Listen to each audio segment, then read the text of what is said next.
Come get on the train. Wait a minute. Hit it. Welcome into the Sports Buffoons podcast.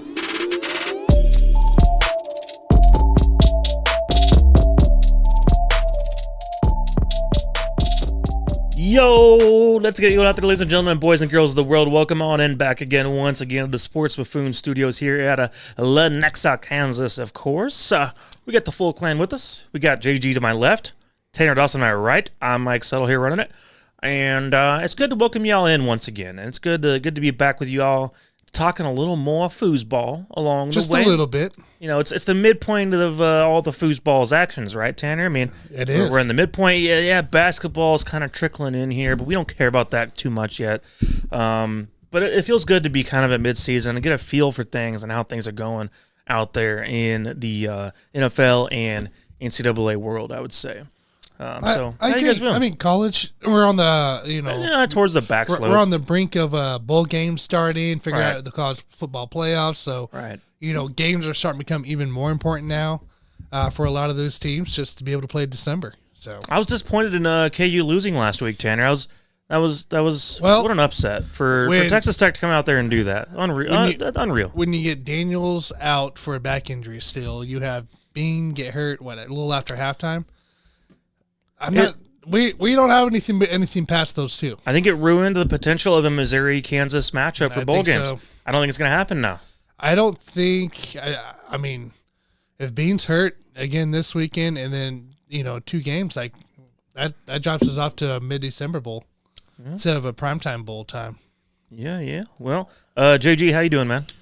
I'm doing great, man. One thing that I figured out today is that it's amazing if you can figure out a way to do 2 things at once. I was sitting at the card table at the casino a couple of hours ago, and I was doing 2 things at once. I was playing cards, and then at the same time I was drinking. Technically, I was doing 3 things at once because they had the TVs up there. So I was watching like a replay of like a college football game or something like that. So I like the idea of 2 things at once. I'm not really sure why that's in my brain right now, but I'm sure I'll figure it out later. But I feel like if I do 2 things at once, I can be more productive in life. More efficient, so, maybe, in your life to just do 2 things at once. Yeah, I feel like I saw that in a commercial. I can't remember which commercial it was, but Tanner, are you a proponent of doing great idea. 2 things at once? Is that something you're into?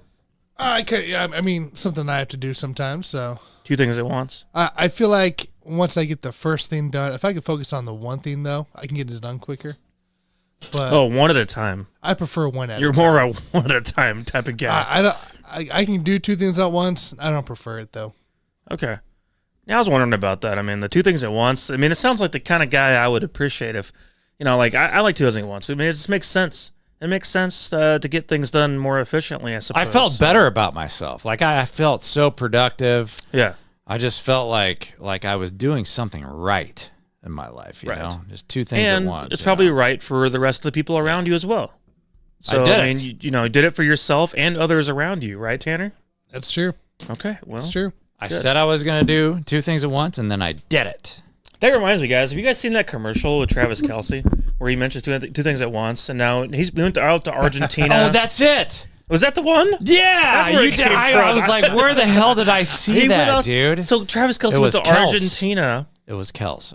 To visit Taylor Swift on her tour. We saw him having a grand old time with Taylor Swift's dad. And she changed the lyrics of the song, of course, to the Chiefs player. But no, it reminded me when I thought about that, I was like, have you ever thought that maybe Taylor Swift lets Travis Kelce do 2 things at once? Oh, you're thinking of like, are you talking about like the thing that we did we wanted to do at the strip club? A few years back, yeah. the DP.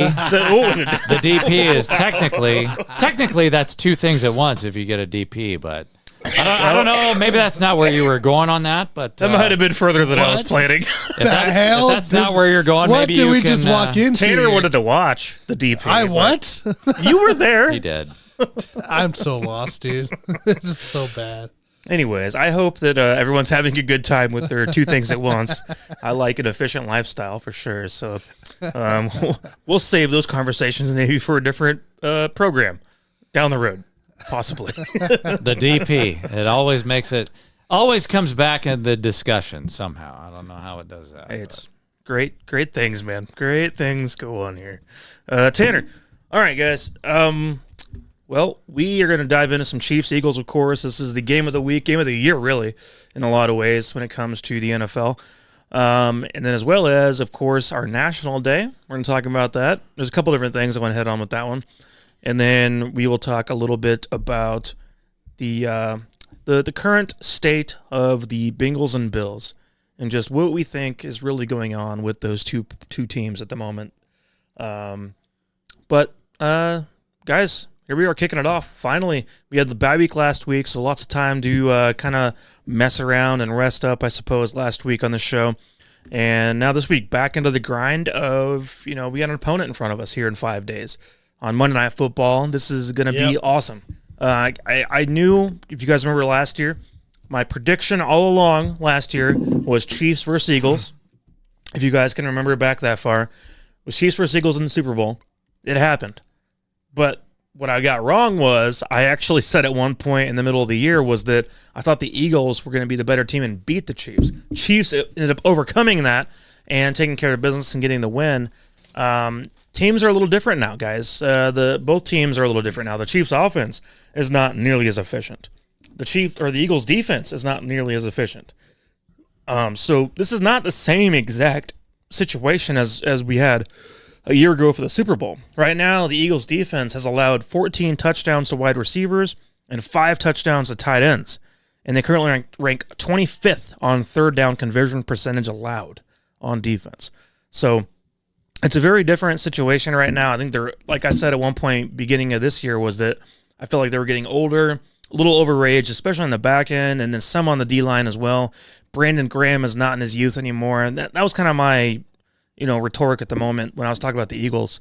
But for me, right now, the Chiefs are about to face a bottom half defense in the league. That's not something we could say just 10 months ago. Not at all the same kind of team. Offensively, it's pretty close to the same. But, the Chiefs also have their own issues too. Defensively, now the Chiefs are a top 3 defense in the entire NFL, which is something that was not true 10 months ago. But their offense now is taking a step back to only 13th in the league on points per game basis. And so we've now seen how these teams have changed, yet the same in a lot of ways as far as their actual productivity. Both rank number 1 in the respective conferences, just in different ways than a year ago. So, guys, I want to go ahead and give you guys the floor for a second. What are you guys' thoughts going into this matchup of the year? Let's talk about it here, right? You mentioned a lot of facts right there that I was actually going to say as well, but I have confidence, I can tell you that much, walking into this match of the year. Eagles team that the defense, the secondary has struggled. They've been banged up as well. A team that has shown, a defense that has shown that they can let up a good play or two, which is kind of what we need here. But this is also a team, the Eagles team, that has come back and overtaken some deficits in their season so far versus teams they probably shouldn't have been losing to. The Chiefs kind of looking in almost a similar position, but we like to keep the lead a little bit. The only thing that kind of worries me here is a big game, a team that likes to run up the middle with Swift, up the middle with Hurts, and be around is missing our big run stopper, and that's Nick Bolton. Still being out on IR. And I know our linebacking core has been solid. Great fill-in, right? Tranquil, solid job. Chenal, solid job.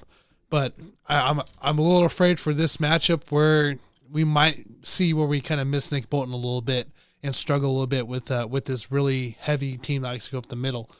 Great offensive line, too, for the Eagles. So, our defense is going to have their work cut out for them. Spags, of course, will have his work cut out for him again. But can this offense of the Chiefs be able to out firepower the Eagles? Can we rely on not getting that turnover that we've got in the past few games here on these big games? That's where it comes into play. for me. Is can we win without having the Chiefs defense save us? Yeah, so you're basically saying that we needed this Chiefs offense to step up like they did against the Chargers 3 weeks ago, and put up some, you got to put up a 30 burger at least against a team like this. I mean, it's going to be necessary, and we need the receivers on this team, which, like I said, the Eagles rank dead last in allowing touchdowns to wide receivers. Correct. Right now in the NFL. This Chiefs team, probably has the worst group of wide receivers in the NFL at the moment, or at least bottom 3. So who's going to step up? Who's going to make the impact? Who's going to be the one to beat these silly corners and safeties they got for the Philadelphia Eagles? Because right now, I don't trust Sky Moore, of course. Kadarius Toney gets maybe 10 snaps a game at the most. Rashid Rice, of course, we all know what he's capable of. Are they going to now have time for the bye week that just went through to now readjust and say, okay, this guy needs to be an every down player on this offense? Because if that's the case, Rashid Rice about to go out for 100 yards. I promise you. Yes. But if we don't put the work in for the bye week and get him more snaps, then that's not going to be the case. Like, we're going to be fooling around with got too much Justin Watson, too much MVS, lots of other turds out there that we don't really care to talk about. Rashid Rice deserves to have the floor right now. He does. Because he is the best receiver on this roster. I don't give a damn if he drops a pass, once out of every 10 targets right now. That's a lot better than not getting open, like some of the other guys can't freaking do. So, to me, what adjustments were made on top of what we did for the Dolphins? I am curious how the Chiefs come out differently coming off the bye week offensively, because both teams have had equal amount of time off. Both had a bye week. So both are going to have 15 days off rest coming into this game. But Andy Reid needs to kind of regroup his mindset towards what this offense really is, and come out with a different approach, because the approach he came out with for the first 9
in the Super Bowl. That's what matters. And so I think I'm concerned about his health. That's all I'm going to say. And what are you going to do? Like the tush push is not necessarily going to damage his knee. No. It's but not. You're not going to not play Jalen Hurts. I'm just the tush push is just like kind of just a small part of what we're talking about here. I'm just concerned about his health in general. AJ Brown's having another amazing year. Over 1,000 yards already and 6 touchdowns. Yeah. He's doing phenomenal, man. The offense itself is just running as efficiently as ever. There's no issues there whatsoever. I mean, to me, I don't have an issue. The offense looks the same as last. The offense looks almost identical as last year, but plus having DeAndre Swift and running better than he's ever ran before himself, right, Tanner?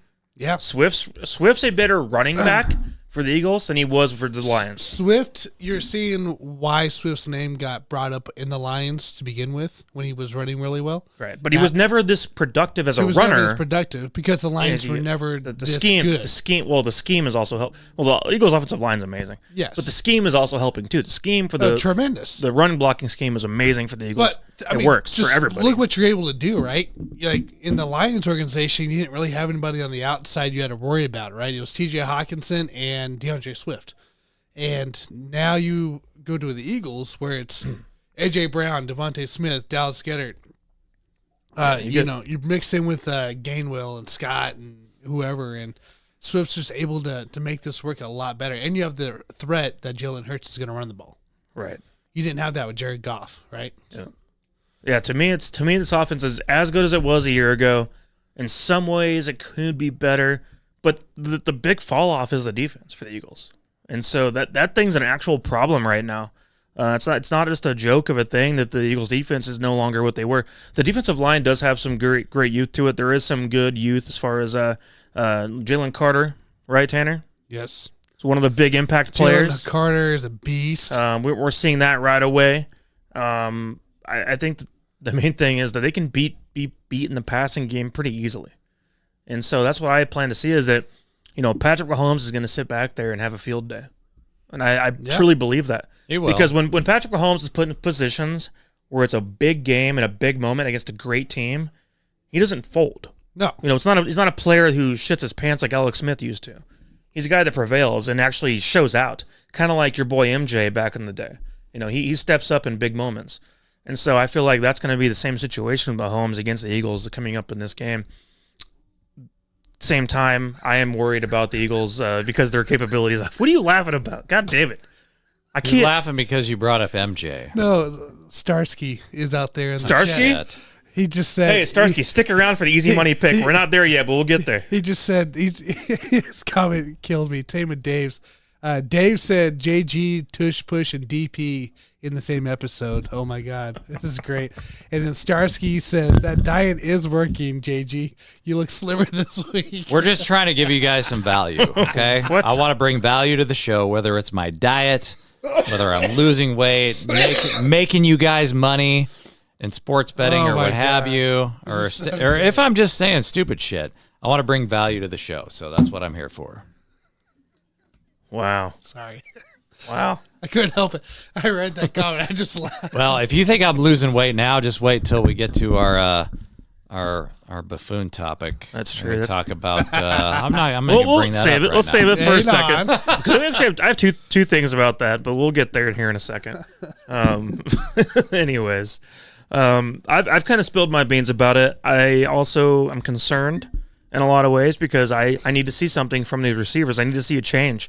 I need to see a change in the offense for this to ever matter. I'm sitting here trashing the Eagles' pass defense, but if we still run out there and the receivers can't get open, and we're relying on Travis Kelce to catch 12 passes, and Noah Gray, who's better than all the receivers we have on this team, other than Rashee Rice. You shouldn't have to focus on these tight ends of dealing what they're doing. Period. But yeah, right. What I mean is, if Andy Reid spent time this week really reassessing himself, reassessing his game plan, reassessing his play calling, then we should see a huge difference in the type of plays certain players are being used on and the amount as well.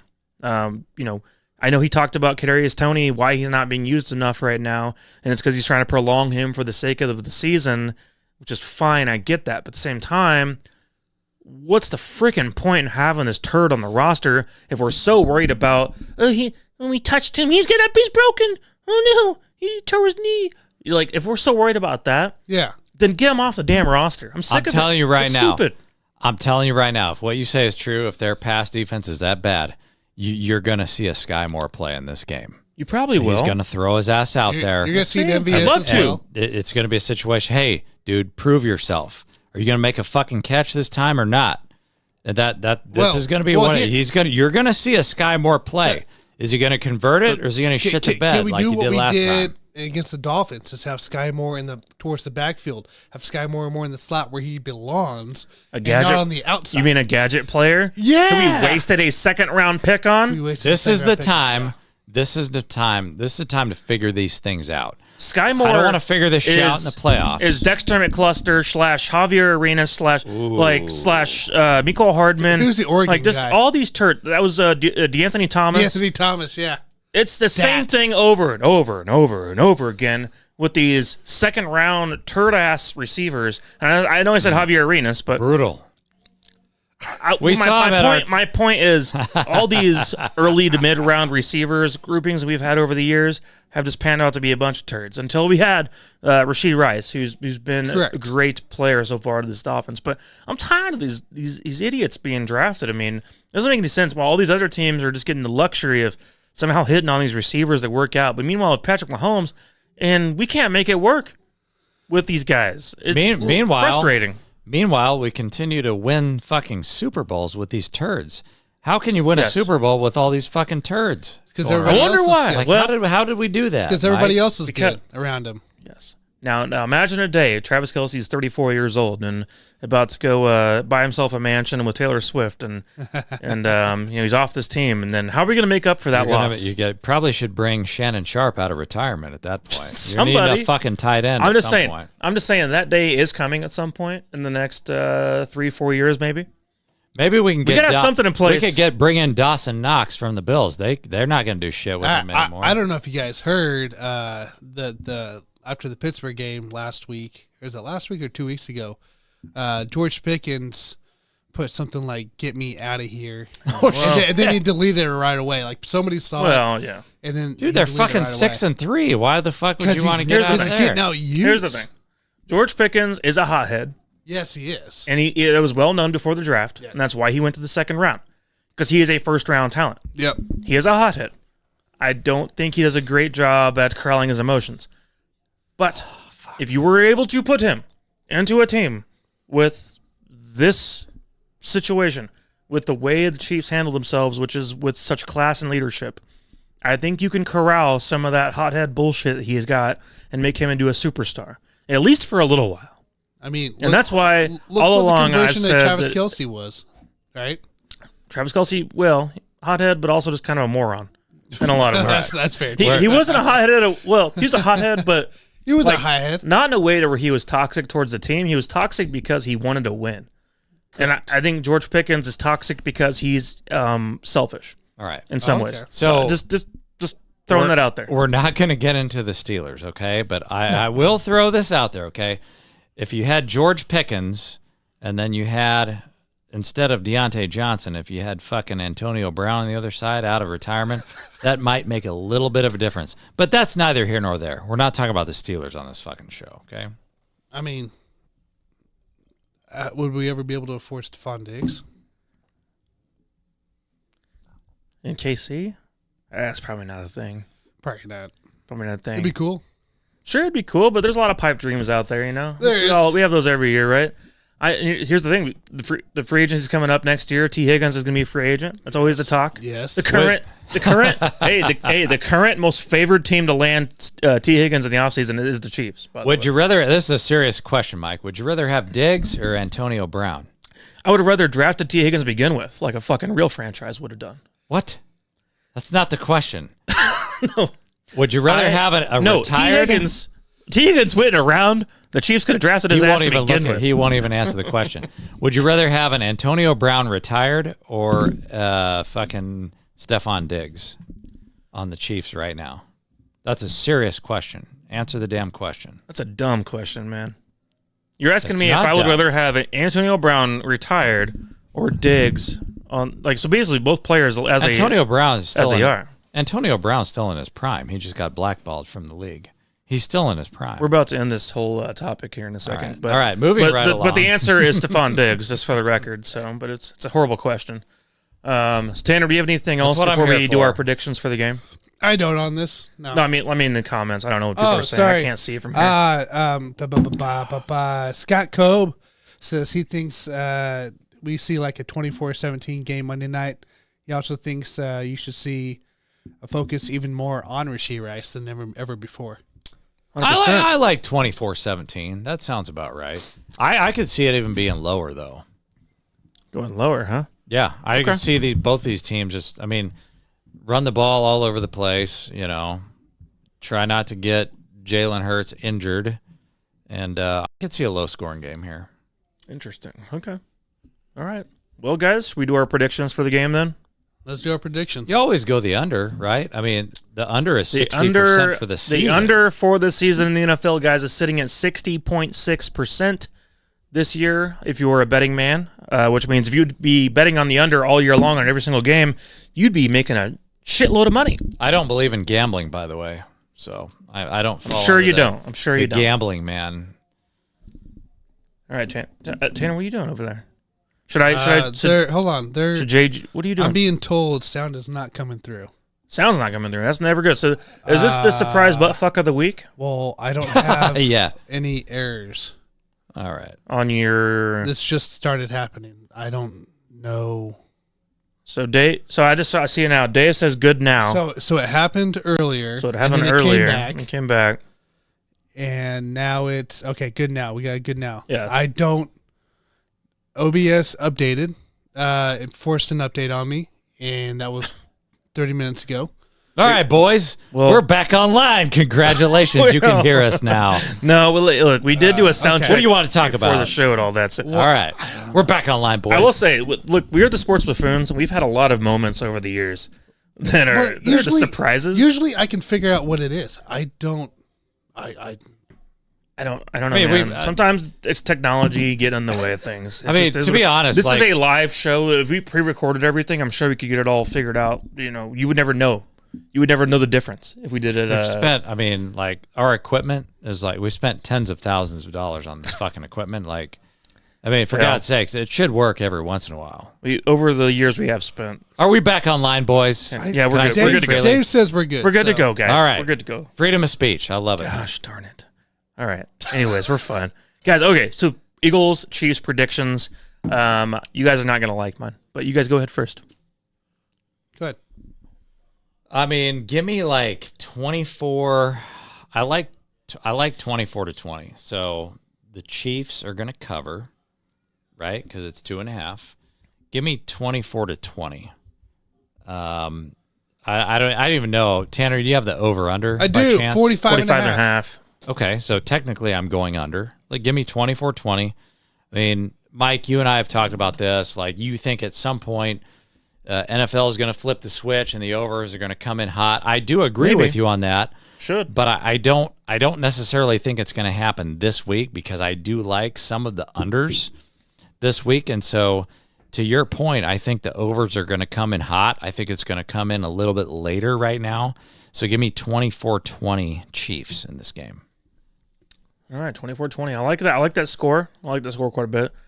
I think for me, I'm going to be pretty close to you, man. I'm going to be pretty close. I'm going to say for myself, I'm going to go along the lines of 27-24, which is going to be the over on that. But I have the Eagles to win the game at Arrowhead. And I know I did not have faith against the Miami Dolphins the other day, and shame on me for that. But I really, truly feel like that the Chiefs have a lot to prove right now, and I want to see them come out and make a statement. And I want to see them make a statement offensively because I know the Eagles are capable offensively of a lot more than the Chiefs are right now. Big play, explosiveness.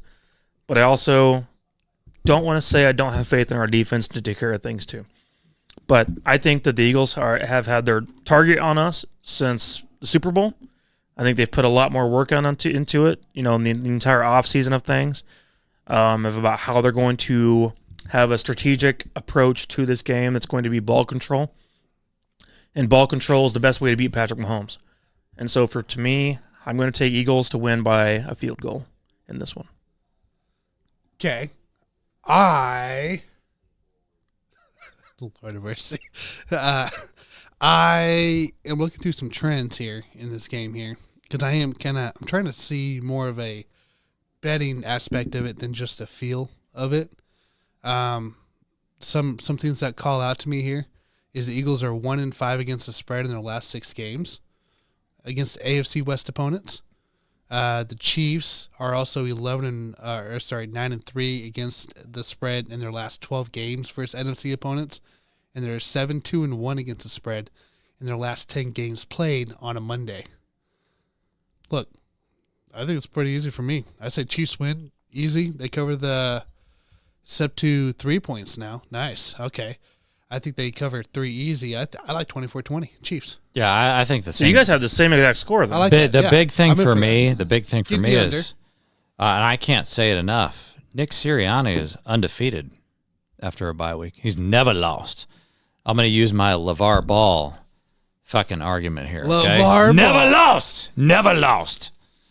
Nick I want you Sirianni's guys- never lost after a bye. Your only injury reports right now for the Chiefs and Eagles. Eagles have Evans on IR, of course, safety. Brandon Roby's questionable. And the Chiefs' only injury report right now is Clyde Edwards, questionable. So Yeah, I hope you still got a hurt pussy. You know. CEH with the injured pussy. Yes, that's right. You heard it here first. I hope you guys are right. I'm over here being a little more pessimistic than you guys are about this one. But I think it's going to be a great game. I cannot wait for the game itself. I mean, it's going to be so much fun to watch.